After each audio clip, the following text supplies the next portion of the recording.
Hello friends, my name is Ajit and welcome back to mechanical Adda online learning platform. आज के इस video में हम बात करने वाले हैं top 5 best government job for diploma holders और you can say diploma engineering. तो इस वीडियो में हम बहुत सारे एस्पेक्ट के बारे में बात करेंगे और उसके साथ ही मैंने एक रैंकिंग बनाया हुआ है।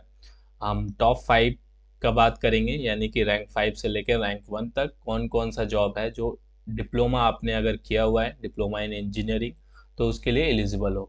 तो इसमें सारी चीज़ें अगर मैं बताऊं आपको, तो वो जॉब के बाद के क्या एस्पेक्ट है उसके रिलेशन में बात करेंगे। जॉब से पहले का जो है वो उसका कोई भी क्राइटेरिया नहीं रख रहे, यानी कि मेन जो हमारा क्राइटेरिया रहेगा मैं अभी आपको आगे बताऊंगा। ठीक है, बाकी आज जो है आपका नवरात्रि का शुभारंभ हो रहा है, और भी उसके अलावा जो है वो गुड़ी पड़वा, नवरेह, उगाड़ी सभी जो है फेस्टिवल आज आज है। तो आप जो भी फेस्टिवल सेलिब्रेट करते हो, आपको उसके लिए जो है वो बहुत बहुत बधाइयाँ। एंड अगर बात करें नवरात्रि के अवसर पे, तो मैकेनिकल अड्डा ऐप पे जो कोर्सेज लाइव क्लासेस हैं, तो उस पे आपको 20% का डिस्काउंट मिलेगा। आप कूपन कोड 920 यूज़ कर सकते हो। ठीक है, और बहुत सारे स्टूडेंट इसके अलावा पूछ रहे थे कि लाइव क्लास का नया बैच जो है वो कब लॉन्च होने वाला है। तो अभी वो 2 से 4 दिन के अंदर जो है वो एक नया लाइव क्लास का बैच लॉन्च होने वाला है, जो इसरो और भी जो एग्ज़ाम है बार्क एनपीसीएल सभी के लिए होगा। मेन टारगेट इसरो के लिए होगा। तो वो जल्दी आपको अपडेट कर दूंगा नेक्स्ट वीडियो में। ठीक है, तो अगर मैं बात करूं इस वीडियो के बारे में, तो क्राइटेरिया जो है मैंने 4 चीज़ें रखा हुआ है कंपैरिजन का, उसी के हिसाब से आपके लिए रैंकिंग बनाया हुआ है। और ये डिफ़र भी कर सकता है पर्सन टू पर्सन। ठीक है, मेरा जो इसमें मानना होगा, या जो मैंने यहाँ पे कंपैरिजन किए हैं, वो आपको अपना व्यू दूंगा। बाकी जो है अगर आपका व्यू अलग होगा या जैसा भी रैंकिंग होगा, तो आप कमेंट में अपना रैंकिंग ज़रूर बताना है कि आपके हिसाब से क्या है। ठीक है, सो salary, promotion, job location, work profile, ये 4 चीज़ों पे हम बात करेंगे। सबसे लास्ट पे मैंने जो रखा हुआ है रैंक नंबर 5 पे, वो रखा हुआ है एनआईटी टीए और बीआईएस टीए। यानी कि एनआईटी के अंदर जो है वो टेक्निकल असिस्टेंट का पोस्ट होता है, और बीआईएस के अंदर अभी रिसेंटली जो है वो रिक्रूटमेंट निकला था। 2 साल में अब तक के लास्ट के 3 साल में 2 रिक्रूटमेंट आ चुके हैं, और एनआईटी का सेपरेट, एनआईटी का अपना 2 से 4 पोस्टों का जैसे भी होता है वो निकलते रहता है। और इंडिया में अराउंड 30 से ज़्यादा एनआईटी है। तो ये इसके बारे में अगर दोनों के बारे में बात करें, तो सैलरी आपका लेवल 6 का होगा, बेसिक 35,400 होता है। ग्रॉस सैलरी यहाँ पे ध्यान रखना है, ये जो मैंने ग्रॉस सैलरी लिखा हुआ है, ठीक है, ये इन हैंड सैलरी नहीं है, इसमें से आपके डिडक्शन होते हैं। ठीक है ना, चाहे वो आपका एनपीएस डिडक्शन हो गया, या टैक्स डिडक्शन हो गया, या उसके अलावा एचआरए, अगर आपको एकोमोडेशन मिला हुआ है तो एचआरए का डिडक्शन होता है। तो उसके बाद में जो इन हैंड सैलरी मिलती है डिडक्शन के बाद में, ये ग्रॉस सैलरी है। और एक्स वाई जेड तीनों सिटीज़ का लिखा हुआ है। ठीक है, एक्स सिटीज़ यानी कि मेट्रो सिटी सबसे ज़्यादा एचआरए मिलता है 27%। यहाँ पे वाई सिटीज़ में आपके जो है वो 18 और 9% जेड सिटी में। ठीक है, और बाकी डीए जो है अभी करंट डीए 38% है। जॉब लोकेशन एनआईटी का क्या हो सकता है, एनआईटी का जॉब लोकेशन आपका जो है वो जिस एनआईटी में आप अप्लाई करते हो वहीं पे मिलेगा। ठीक है, और ट्रांसफ़र यहाँ पे पॉसिबल नहीं होता है। हाँ, आपका जो है वो आप दूसरे एनआईटी पे जब आपके पास एक्सपीरियंस हो जाता है, तो आप आईआईटी आईआईएम्स में जा सकते हो। ठीक है, जॉब प्रोफाइल क्या होता है, तो जॉब प्रोफाइल एनआईटी की अगर बात करें, तो मेनली लैब प्रैक्टिकल का मैनेजमेंट हो गया, या लेक्चर का हो गया, या जो आपके प्रोफेसर वहाँ पे होंगे जिनके अंडर आप काम करोगे उनको असिस्ट करना हो गया। उनके बहुत सारे काम आपको करने पड़ेंगे, जैसे कि असाइनमेंट चेक करना हो गया। कई बार आप इवन लेक्चर भी लेना पड़ सकता है अगर प्रोफेसर आपके नहीं आते हैं। तो बहुत सारे ऐसे जॉब होते हैं जो एक टेक्निकल असिस्टेंट जो है वो करता है एनआईटी के अंदर। उसके अलावा अगर बात करें कि प्रमोशन जो है, तो प्रमोशन बहुत ज़्यादा इसमें स्लो होता है, इसलिए इसको 5 नंबर पे रखा हुआ है। ठीक है, और बात करें आईआईटी और आईएम्स में, आईआईटी में डायरेक्ट टेक्निकल असिस्टेंट का रिक्रूटमेंट नहीं होता, वहाँ पे एक्सपीरियंस मांगा होता है जो एनआईटी में जॉब करते हैं।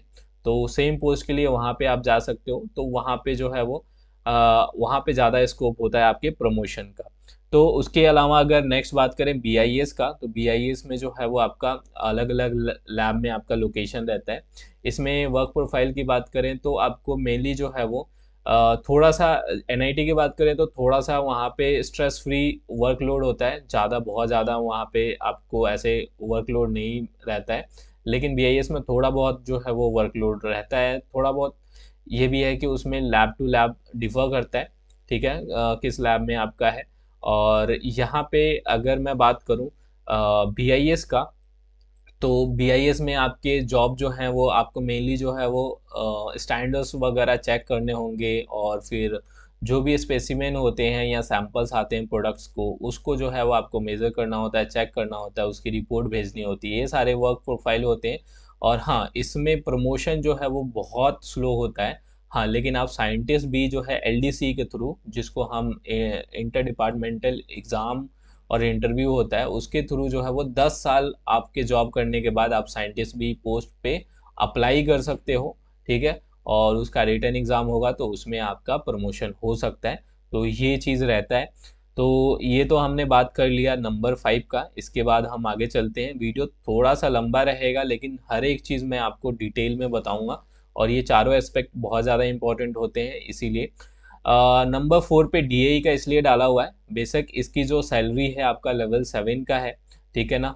तो ग्रॉस सैलरी काफ़ी अच्छा है, लेकिन जो रीज़न है वो है इसमें जो है 2 साल की ट्रेनिंग होती है फर्स्ट ईयर में। अभी इंक्रीज़ हुआ, पहले 16,000 और 18,000 था फर्स्ट ईयर सेकेंड ईयर का, अब ये 24 से 26,000 हो गया, ठीक है।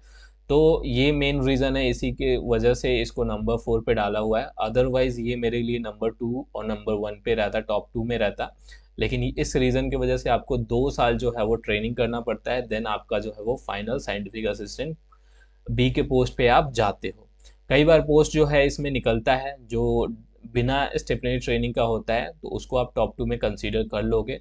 अगर ऐसे पोस्ट एनपीसीएल में निकलते हैं या बार्क में, नॉर्मली एनपीसीएल में 2 टाइप का स्टेपनरी ट्रेनिंग निकलता है और साइंटिफिक असिस्टेंट बी निकलता है। जैसे अभी आईपीआर का है, वो भी डीआई के अंदर ही आता है, तो उसमें साइंटिफिक असिस्टेंट बी का निकला हुआ है, तो उसको आप टॉप 2 में कंसीडर कर सकते हो, ठीक है। तो स्टेपनरी ट्रेनिंग की वजह से इसको मैंने नंबर 4 पे रखा हुआ है। इसका जो जॉब लोकेशन हो सकता है वो डीएई के सेंटर वाइज निकलता है, तो फिक्स लोकेशन होता है, चाहे वो एनपीसीएल का हो, आईजीसीआर हो या बार्क हो।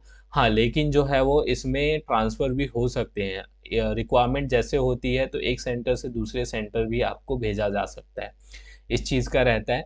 बाकी इसमें प्रमोशन की बात करें, तो प्रमोशन आपका हर 4 से 5 साल में जो है वो एक एक ग्रेड बढ़ता है, ठीक है। और जो वर्क प्रोफाइल है, वर्क प्रोफाइल अगर एनपीसीएल की बात करें तो 2 टाइप का होता है। एक तो आपका एनपीसीएल के अंदर जो है वो पहला जो है वो प्लांट का साइट का जॉब होता है, जिसमें ऑपरेशन या मेंटेनेंस का जॉब मिलता है, तो वो थोड़ा सा मुश्किल रहता है। मतलब कि उसमें आपका शिफ्ट वर्क भी हो सकता है, ओवर टाइम भी हो सकता है, ठीक है। तो ये थोड़ा सा हेक्टिव रहता है। लेकिन दूसरा जो है आपका ऑफिस वर्क हो सकता है। ऑफिस वर्क में आपको मेनली जो है वो साइंटिस्ट के साथ असिस्ट करना होता है, रिसर्च वर्क पे काम करना होता है, ठीक है। तो वैसे ही बाकी के जो सेंटर हैं, जैसे कि बार्क हो गया, उसके अलावा एनएफसी हो गया, आईजीसीआर हो गया, इन सभी में ज़्यादातर आपको जो है वो रिसर्च वर्क के काम मिलते हैं। यहाँ पे ऑपरेशन मेंटेनेंस नहीं रहता है, ठीक है। तो इसलिए इसका जो मेन रीज़न है 4 नंबर रखने का, वो बताया आपको। यहाँ पे ट्रेनिंग पीरियड 2 साल का होता है, सभी में होता है, ठीक है। किसी किसी में 1.5 साल भी होता है, ये इस चीज़ का ध्यान रखना है। तो 1.5 से 2 साल आप रख सकते हो। बाकी स्टाइपेंड कितना मिलता है, सैलरी आपका जो है वो एक्स सिटीज़ के लिए 79,053 हो सकता है। ये स्पेशली आपके एनपीसीएल में अगर बात करें तो ये किसी किसी सिटीज़ में, एक्स सिटीज़ में होगा, रेयर है, ठीक है। बिकॉज इसके प्लान नहीं है। अगर मैं बात करूँ डीएई के, तो डीएई के अगर बेंगलुरु में प्लांट होगा तब जाके एक्स सिटीज़ में मिला, अदरवाइज वाई सिटीज़ और जेड सिटी। तो इसकी सैलरी आपको काफ़ी अच्छी खासी होंगी, ग्रॉस सैलरी। इसमें कितना डिडक्शन होता है, नॉर्मली जो है वो 10% डीए और बेसिक का होता है, ठीक है, जो कि आपका 6,000 के आसपास हो जाएगा। और उसके अलावा कुछ टैक्स डिडक्शन, तो 7 से 8,000 इसमें से माइनस करके रख सकते हो, जो आपका इन हैंड सैलरी होगा, ठीक है। तो यहाँ पे हमने नंबर 4 के बारे में डिस्कस कर लिया। अब आगे बढ़ते हैं नंबर 3 के बारे में। और भी इसमें कुछ एडिशन होगा या कुछ मैं मिस करूँगा तो आप कमेंट में ज़रूर बताना। जो लोग ऑलरेडी सेलेक्टेड हैं, इन सब इनमें से किसी डिपार्टमेंट में हैं, तो कुछ यहाँ पे इंफॉर्मेशन एक्स्ट्रा होगा, वो भी ज़रूर आप कमेंट में बताना, ठीक है। तो नंबर 3 पे दो रखे हैं। दो रखने का मेन मकसद ये था कि बहुत सारे ऐसे हैं जो टॉप 5 में एडजस्ट नहीं हो रहे थे, तो दो के सहारे जो है एडजस्ट हुए हैं। और basically RRB JE SSC JE जो है ऑलमोस्ट सेम है, थोड़ा बहुत का फ़र्क है वो मैं आपको बताऊंगा। सैलरी वाइज जो है वो सेम है। एसएससी जेई में डायरेक्ट ज्वाइनिंग हो जाती है, आरआरबी जेई में जो है वो आपका 1 साल का ट्रेनिंग होता है। ठीक है। 1 साल के ट्रेनिंग के पीरियड के अंदर जो है आपका सैलरी जो है सिर्फ बेसिक और डीए मिलता है, ये फ़र्क होता है। और 1 साल के बाद जो है आपका एचआरए वगैरह, बट जब ट्रेनिंग पीरियड होता है उसमें आपको कोई भी खर्चा नहीं आता रहने का। ठीक है ना, इवन कई जगह जो है वो मेस के भी खर्चे आपको नहीं मिलते, खाने पीने का भी मिलता है। ठीक है, तो ये चीज़ तो ऑलमोस्ट सैलरी बराबर कर सकते कह सकते हो आरआरबी में। ठीक है। तो जॉब लोकेशन एसएससी जेई का ऑल ओवर इंडिया होगा। अगर मैं बात करूँ सीपीडब्ल्यूडी का, तो 50% जो है वो दिल्ली में होता है, और बाकी इसमें चांसेस होता है कि आपको होम स्टेट मिल जाए। ठीक है। और उसके अलावा एमईएस हो गया, तो एमईएस के जो जो सेंटर होते हैं मिलिट्री सर्विस के, तो वहाँ पे आपको मिलेगा। तो ये दो टॉप के एसएससी जेई के होते हैं। और उसके अलावा जो डिपार्टमेंट है वो और भी 7 से 8 डिपार्टमेंट है, लेकिन टॉप के सीपीडब्ल्यूडी और एमईएस आपका रहता है। आरआरबी जोन में आपका जोन वाइज होता है कि किस जोन से आप सेलेक्ट हुए हो, और उसी जोन में आपका जॉब पोस्टिंग होता है। कई बार उस जोन से बाहर भी जाने को मिल जाता है। और इसमें जो जॉब की बात करें, अगर वर्क प्रोफाइल में हम बात करें, तो एसएससी जेई में जो है मेनली आपका जो है वो मैनेजमेंट का वर्क होता है। टेक्निकल वर्क जो है वो 20 से 25% होते हैं, बाकी 70 से 80% मैनेज करना होता है। इसका उल्टा आरआरबी जेई में होता है, वहाँ पे टेक्निकल वर्क ज़्यादा होता है, आपका 70 to 80% टेक्निकल वर्क होता है। बाकी मैनेजमेंट का काम जो है आपका ऑलमोस्ट जो है वो कम होता है, बहुत काफ़ी कम होता है, 20 से 30% लगा सकते हो, बिल्कुल अपोजिट है। ठीक है, मेजर जो है वो आपका ये रहता है। और वर्क प्रोफाइल में अगर और बात करें, प्रमोशन की बात यहाँ पे करें अगर आरआरबी जेई और एसएससी जेई में, तो एसएससी जेई में थोड़ा सा स्लो प्रमोशन होता है। ठीक है ना। अगर जूनियर इंजीनियर से असिस्टेंट इंजीनियर की बात करें, तो आपको 7 से 10 साल लग सकते हैं, इतना टाइम लगता है। और आरआरबी जेई में भी थोड़ा सा प्रमोशन जो है वो लेट होता है, लेकिन जो आपके सीक्वेंस है वो 5 से 6 साल लग जाते हैं फर्स्ट प्रमोशन में। बाकी आपकी सैलरी तो जैसे ही लेवल होती है उस हिसाब से हर साल जो है वो हाइक होते रहता है। ठीक है। तो इस वजह से नंबर 3 पे इसको डाला हुआ है, क्योंकि यहाँ पे प्रमोशन जो है वो थोड़े से दोनों डिपार्टमेंट में स्लो होते हैं। थोड़ा बहुत जो है वो डिपार्टमेंट वाइज भी फ़र्क हो सकता है। एसएससी जेई के अंदर 8 से 10 डिपार्टमेंट है जो सेंट्रल इंडिया का है, इंपॉर्टेंट इंपॉर्टेंट डिपार्टमेंट है। और रेलवे में जो है वो आपके जो डिपार्टमेंट्स है वो भी काफ़ी ज़्यादा हैं। उसमें जो है वो आपके हर ब्रांच के अलग अलग डिपार्टमेंट है। 10 से 12 डिपार्टमेंट रहते हैं रेलवे जेई के, और ब्रांच वाइज भी होता है। तो ये चीज़ है। उसके अलावा जो है, अगर मैं बात करूँ, कुछ इम्पोर्टेंट पॉइंट है एसएससी जेई के लिए।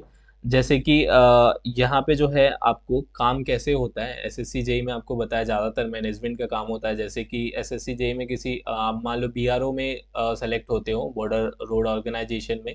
तो बॉर्डर रोड ऑर्गेनाइजेशन में जैसे कि आपका रहता है कि वहाँ पे कोई भी काम चल रहा है, प्रोजेक्ट चल रहा है, तो वहाँ पे जितने भी लेबर काम करते हैं, जो डेली बेसिस पे करते हैं, उनके सैलरी का भी मैनेज, किसको कितना काम किया है और कितना काम कंप्लीट हुआ है ये भी देखना होता है। जो बंदा काम कर रहा है वहाँ पे वो सही से कर रहा है या नहीं, ये सारा चीज़ करना होता है। वेजेस से लेके हर एक काम का जो रिपोर्ट है वो आपको ध्यान रखना होता है। काम पूरा कंप्लीट कराना होता है कि ये चीज़ चल रहा है तो इसको कब तक कंप्लीट होगा, तो ये सारा चीज़ का ध्यान रखना होता है। ठीक है। तो यहाँ पे हमने टॉप लास्ट के जो है वो नंबर 5 4 3 डिस्कस कर लिया। अब टॉप के 2 आप गेस कर सकते हो क्या हो सकता है। तो नंबर 2 पे मैंने रखा हुआ है डीआरडीओ को। ठीक है। तो डीआरडीओ में जो है वो आपका नंबर 2 पे रखने का वजह ये है कि इसका जो पे लेवल है लेवल 6 है, और जो नंबर 1 पे है वो लेवल 7 होने वाला है, आप ऑलरेडी गेस कर सकते हो। तो यहाँ पे इसका सैलरी जो है वो X cities, Y cities, Z city, अभी रिसेंटली बहुत सारे बच्चे सेलेक्ट हुए हैं। तो जो दिल्ली और बैंगलोर मिला है, ठीक है ना, दिल्ली बैंगलोर उनको एक्स सिटीज़ की सैलरी मिलेगी। और जो मेनली जो है बाकी के जो सेंटर हैं डीआरडीओ के, नॉर्मली जो है वो वाई सिटीज़ में लोकेट होते हैं, जेड सिटीज़ बहुत रेयर होता है। तो ये दोनों सैलरी जो है स्टार्टिंग सैलरी होने वाली है, ग्रॉस सैलरी, इसमें डिडक्शन वगैरह होगा आपका। ठीक है। और जॉब जो है डीआरडीओ का लैब असाइन होता है। कोई दिल्ली में, किसी को दिल्ली मिलता है, किसी को हरिद्वार, किसी को बैंगलोर, किसी को पुणे, अलग अलग सेंटर है पूरे ऑल ओवर इंडिया में। कम से कम 24 से 25 के आसपास जो है वो टोटल लैब है, ठीक है ना। और अलग अलग लोकेशन पे भी है। और प्रमोशन की बात करें तो इसमें प्रमोशन जो है वो एक्सपीरियंस वाइज जो है वो हर 5 साल में होता है, और थोड़ा जल्दी भी हो सकता है। बाकी एलडीसी यानी कि साइंटिस्ट भी बन सकते हो आप इसमें। उसके लिए 5 साल पहले आपका एक्सपीरियंस रहता है। उसके बाद जो है वो उस 5 साल के अंदर अगर आप हायर क्वालिफिकेशन गेन कर लेते हो, यानी कि अगर डिप्लोमा पोस्ट पे हो तो बीटेक आप कर लेते हो इसी बीच में, तो आपका जो है, या आप बीटेक कर रहे हो, आपका बीटेक कंप्लीट होता है ज्वाइन करने के बाद, तो उस केस में जो है वो आपको कंसीडर किया जाता है एलडीसी साइंटिस्ट पोस्ट के लिए। और उसमें एग्ज़ाम होता है, फॉर्म भरना पड़ता है, एग्ज़ाम होता है, इंटरव्यू होता है, तब जाके उस पर साइंटिस्ट पोस्ट पे प्रमोशन होता है, ठीक है। तो थोड़ा सा इसमें एक इम्पॉर्टेंट क्राइटेरिया है कि हायर क्वालिफिकेशन एलिजिबल नहीं होता, तो इसके वजह से बहुत सारे स्टूडेंट जो है वो इसमें जा नहीं पाते, ठीक है, ये रीज़न रहता है। तो इसके लिए इसको 2 नंबर पे रखा हुआ। अदरवाइज़ इसकी वर्क प्रोफाइल बहुत ही अच्छा है, और लोकेशन भी काफ़ी अच्छे अच्छे लोकेशन मिलते हैं, ठीक है। तो ये बहुत सारे कंपैरिजन के बाद इसको नंबर 2 पे रखा हुआ है। अब बात करते हैं, अगर वर्क प्रोफाइल में मिस कर दिया, वर्क प्रोफाइल की बात करें तो वर्क प्रोफाइल मेनली जो है, आपको किसी भी प्रोजेक्ट वर्क पे कोई साइंटिस्ट वर्क कर रहा है, तो उस साइंटिस्ट को आपको असिस्ट करना होता है। वो टेस्ट, अगर उस प्रोजेक्ट में टेस्ट हो रहा है, कोई भी प्रोजेक्ट में हो आप वहाँ पे, तो जो भी वहाँ पे साइंटिस्ट जी एफ ऐसे लेवल के होते हैं आप जिनके अंडर आप काम करते हो, तो वो किसी भी प्रोजेक्ट पे अगर कर रहे हैं तो वहाँ पे टेस्टिंग करना है, तो आप सारा टेस्टिंग का वहाँ पे इक्विपमेंट्स वगैरह सब कुछ करोगे, आप ही खुद करोगे, ठीक है। वो इंस्ट्रक्ट करेंगे। और उसके अलावा रिपोर्ट बनाना हो गया। अगर आपको इवन रिसर्च पेपर भी पढ़ने को दे दिया जाता है, बहुत सारे अलग अलग डिपार्टमेंट वाइज है, कैसे डिपार्टमेंट में आपको मिला है, किस ब्रांच से हो, तो उसी हिसाब से मेनली जो है वो आपको किसी भी प्रोजेक्ट में आपको सारा का सारा काम जो है वो करना रहता है, ठीक है।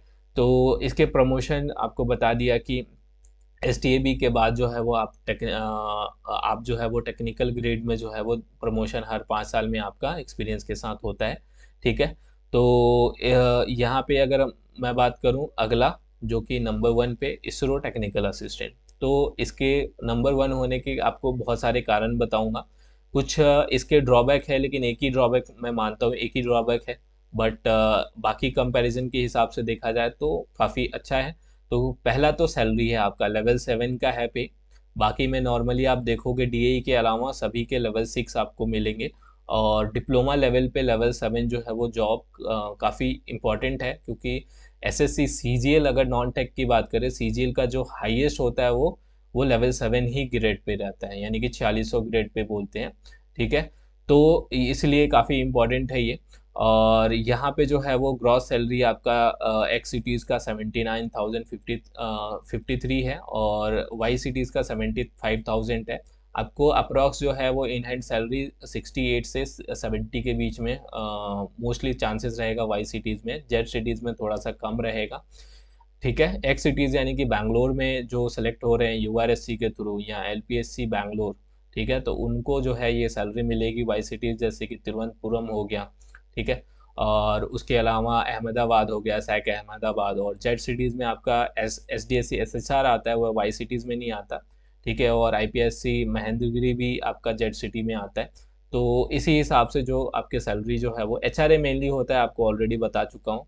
और जॉब लोकेशन बीएसएससी का जो है वो पूरा का पूरा जो है वो आपका तिरुवनंतपुरम में है। कुछ पोस्टिंग जो है वो श्रीहरिकोटा में भी होता है, ठीक है। बाकी एसडीएससी का पूरा यहीं पे है, यूआरएससी का बैंगलोर में है, एलपीएससी का 2 जगह है, केरल यानी कि तिरुवनंतपुरम है, और दूसरा बैंगलोर भी है। आईपीआरसी का महेंद्रगिरी तमिलनाडु के अंदर है, और सैक की बात करें अहमदाबाद। इसके अलावा और भी सेंटर है, ये मेजर सेंटर के मैंने बताए हैं, ठीक है। और प्रमोशन यहाँ पे हर 4 साल में होती है, तो डीआईडो के कंपैरिजन में 1 साल कम लगता है यहाँ पे प्रमोशन में। इसलिए 2 रीज़न है यहाँ पे इसको नंबर 1 पे रखने का डीआईडीओ कंपैरिजन में। एक तो आपका सैलरी जो है वो ज़्यादा है, और दूसरा जो है प्रमोशन 4 साल में होता है, डीआईडीओ में 5 साल में होता है। वर्क प्रोफाइल की बात करें तो ऑलमोस्ट यहाँ सेम होता है। यहाँ पे भी आपको जो भी प्रोजेक्ट चल रहा है ऑनगोइंग प्रोजेक्ट। बस यहाँ पे डिपार्टमेंट आपको डिपेंड करता है कि किस सेंटर में आपका सिलेक्शन हुआ है, उसी हिसाब से आपको डिपार्टमेंट मिलता है। और डिपार्टमेंट वाइज कई बार आपको ऑपरेशन भी मिलता है, प्रोडक्शन भी डिपार्टमेंट मिलता है, क्वालिटी एश्योरेंस भी मिलता है, उसके अलावा रिसर्च के बहुत सारे डिपार्टमेंट है। तो मेजर रिसर्च रहता है, बाकी ये भी डिपार्टमेंट होते हैं, तो उसी हिसाब से आपका वर्क प्रोफाइल होता है। ठीक है, तो ये सारी चीज़ें हैं। और यहाँ पे ऑलमोस्ट मैंने आपको इम्पोर्टेंट बताए, इसके अलावा भी बहुत सारे हैं जो आपके नॉर्मली जो है वो डिप्लोमा लेवल पे रहते हैं, लेकिन वो टॉप 5 से बाहर कह सकते हैं। ठीक है, तो यहाँ पे जो है वो आप कमेंट में आप खुद बताना कि आपके लिए जो है वो इसमें से सबसे टॉप का जॉब कौन सा लगता है, और किस एक होता है कि ड्रीम जॉब मेरे को टॉप प्रायोरिटी जो है वो इसमें चाहिए। ठीक है, बाकी लिस्ट जो है आप ज़रूर अपने यहाँ पे कमेंट में बताना कि आपके हिसाब से लिस्ट कैसा होना चाहिए, जो बताया है वीडियो में वो सेम या आपके हिसाब से कुछ अलग है। और अपने ड्रीम जॉब के बारे में ज़रूर बताना। सो आई होप ये वीडियो आपको काफ़ी यूज़फुल लगा हो। ज़रूर शेयर करना, अपने स्टेटस पे इस वीडियो का लिंक ज़रूर लगाएं, और अपने जूनियर्स के साथ शेयर करें, जो भी डिप्लोमा कर रहे हैं सभी के साथ ये वीडियो ज़रूर शेयर करना। सो हम मिलते हैं नेक्स्ट वीडियो में नेक्स्ट अपडेट के साथ। Thanks for watching.